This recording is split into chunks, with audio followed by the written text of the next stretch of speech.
시간에는 누가복음 22장 35절부터 46절의 말씀을 십자가형을 준비하시다 라는 제목으로 나누겠습니다. 35절부터 38절입니다. 그들에게 이르시되 내가 너희를 전대와 배낭과 신발도 없이 보내었을 때에 부족한 것이 있더냐? 이르되 없었나이다.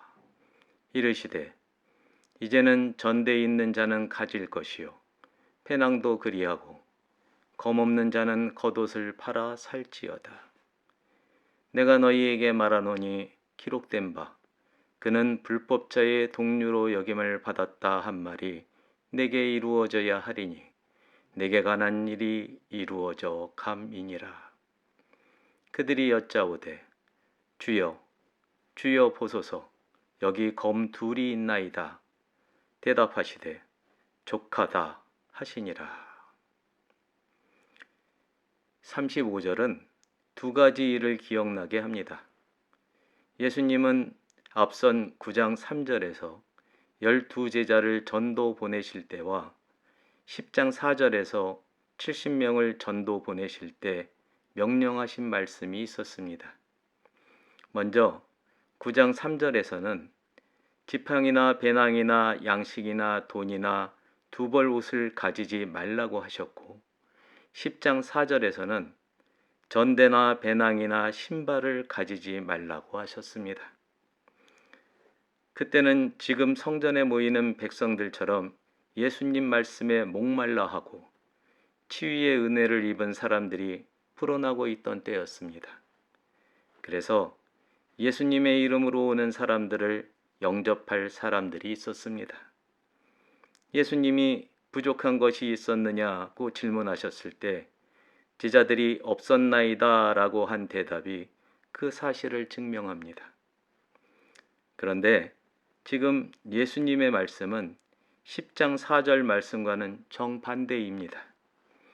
이제부터는 전대와 배낭을 가질 뿐 아니라 검이 없는 자는 겉옷을 팔아서 사라고 명령하십니다. 그리고 이 명령은 필수 불가결이라는 의미마저 담겨 있습니다. 그래야 하는 이유가 37절에 나옵니다. 예수님은 조금 있으면 불법자로 낙인 찍혀 십자가형을 받게 될 것이기 때문입니다. 불법자의 친구는 불법자가 됩니다. 예수님을 대적하는 자들과 그 부류들이 제자들에 대한 감시를 키워갈 겁니다. 따라서 이후로는 제자들을 영접하는 사람도 줄어들 겁니다. 방어용 검은 아니더라도 생활용 칼이라도 필요할지 모를 만한 절박한 위기에 대비하라는 경고의 말씀입니다.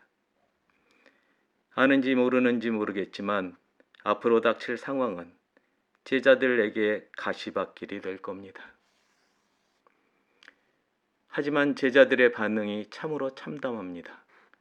너무나도 문자적인 반응을 보이고 말았습니다. 검 두 자루가 있다며 이거면 충분하지 않겠느냐는 뉘앙스로 대꾸한 겁니다.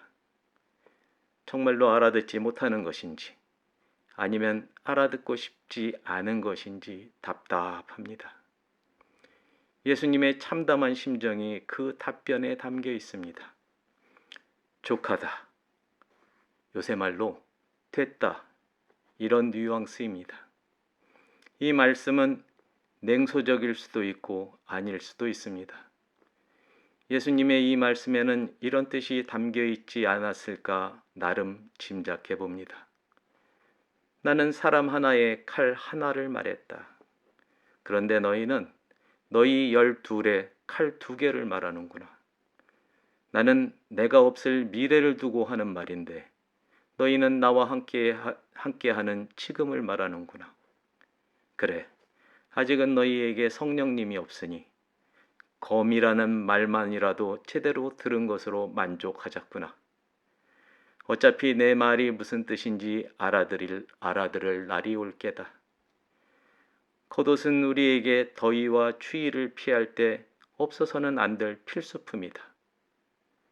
우리는 목숨을 내줄 만큼 사랑이 많은 자들이 아니냐? 우리에게는 음식에 사용할 것이라면 모르지만 호신용으로는 검이 필요하지 않다.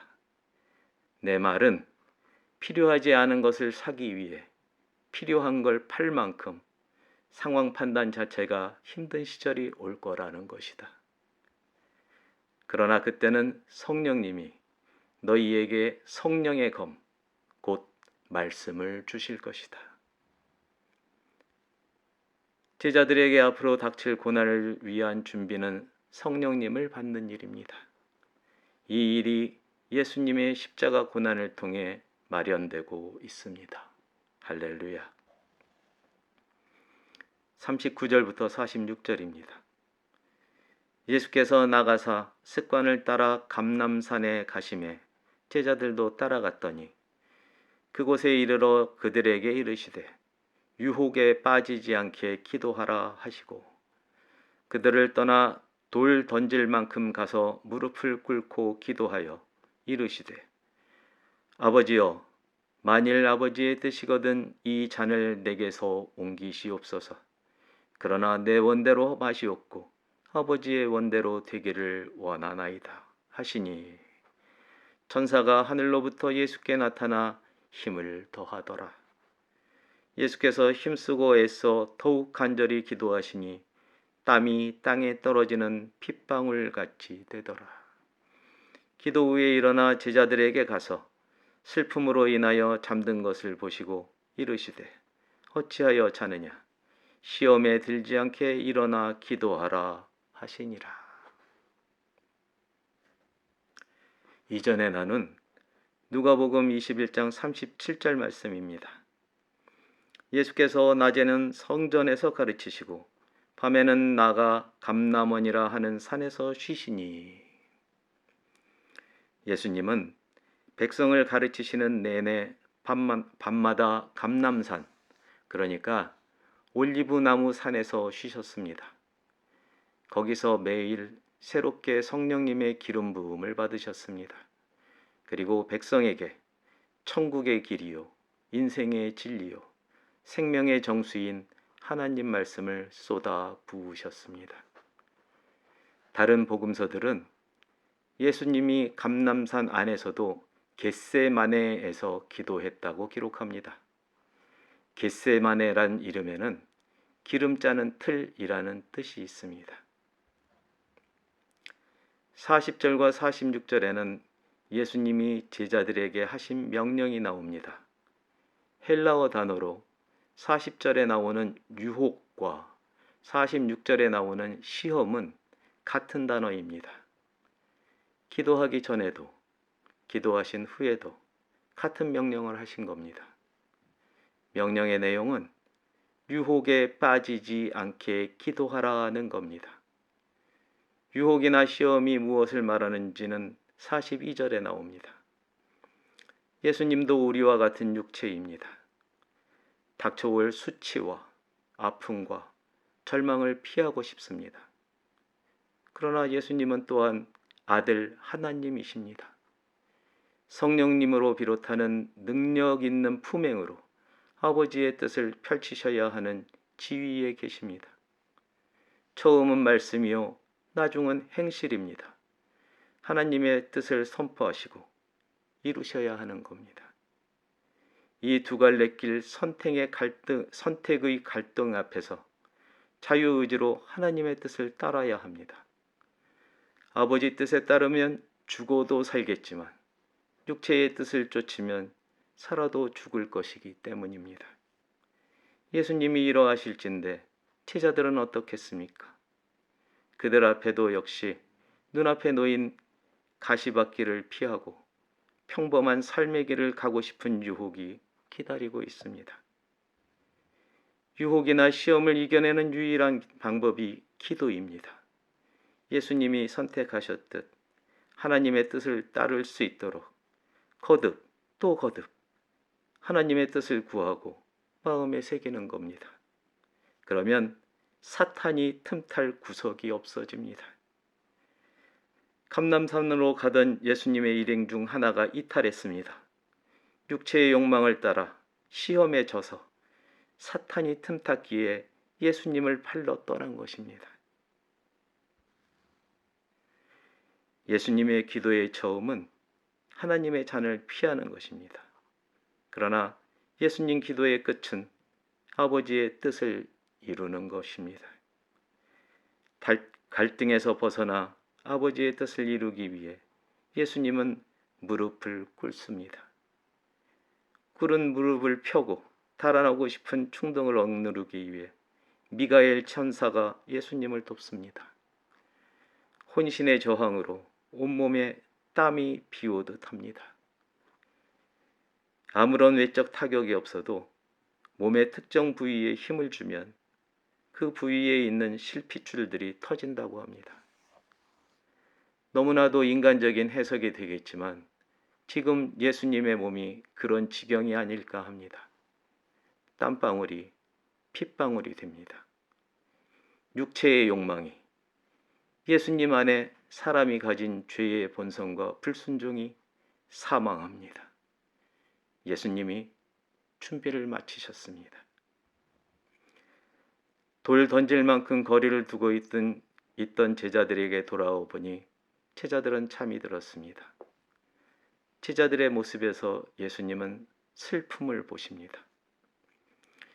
예수님에게서 느껴지는 불안함이 그들의 심령을 짓누른 것이 분명합니다.